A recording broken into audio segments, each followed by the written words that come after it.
when your marriage is facing financial stress, it is facing one of the most formidable enemies of your marriage it will ever face. More people split up over that than anything else. Bankruptcy and divorce are best buddies. They hang out together. All the stats tell us that, and 25 years of financial coaching tells me that. And having lived through it myself, when we were going broke, we were like, claws were out, teeth were bared. She told me, she said, I'd leave, but I don't even have the money to do that. It is normal if you are struggling financially. Ladies, listen to me carefully. Your man is struggling with his self-esteem more than at any time in his life.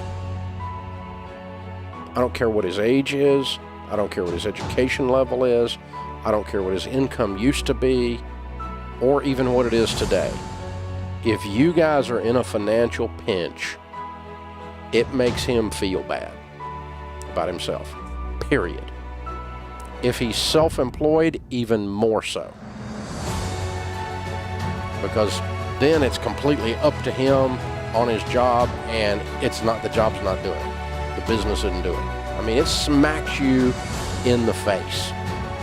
And guys feel worse about themselves at that point, ladies, than ever before.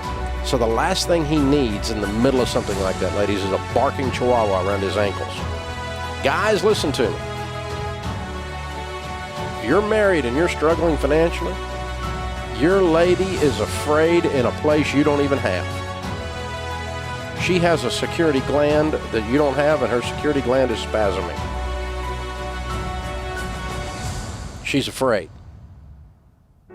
And, if you're struggling financially, she needs an extra 3 to 6 non-sexual hugs a day.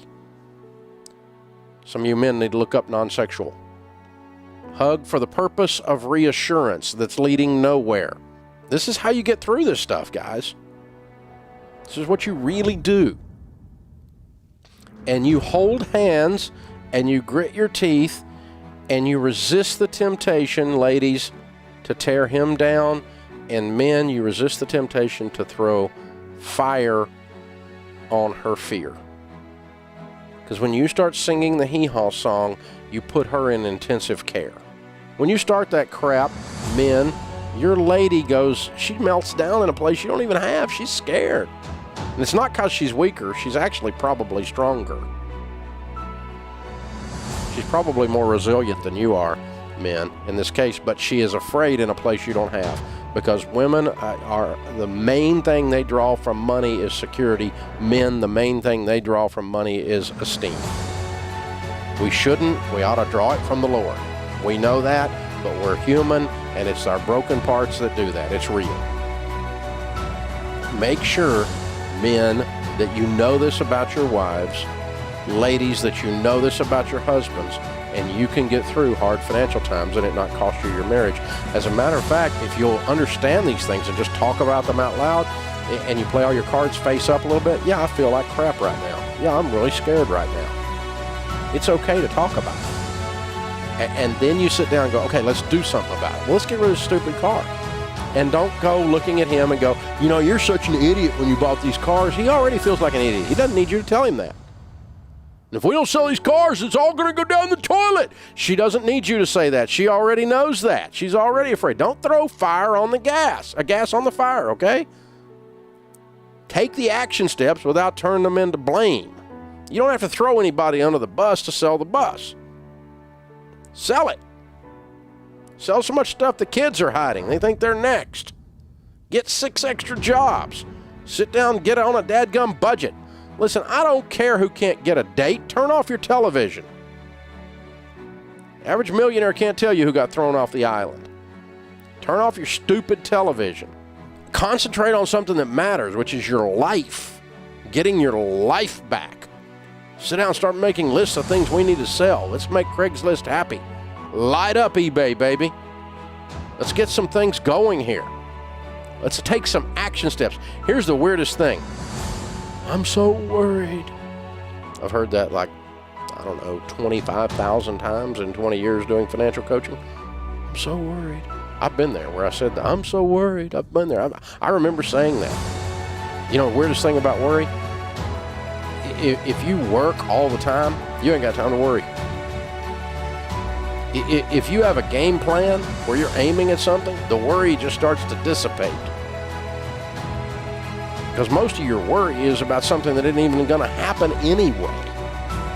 But if you'll go about your business of busting into it, moving your life around, taking an impact on your life instead of sitting around waiting on it to happen to you, it changes everything. It suddenly changes your self-esteem, men, and ladies, it suddenly helps your fear go away. When you get in a game plan and you go after it and you just draw back and start punching stuff, not each other, it changes everything, you guys. It moves the needle.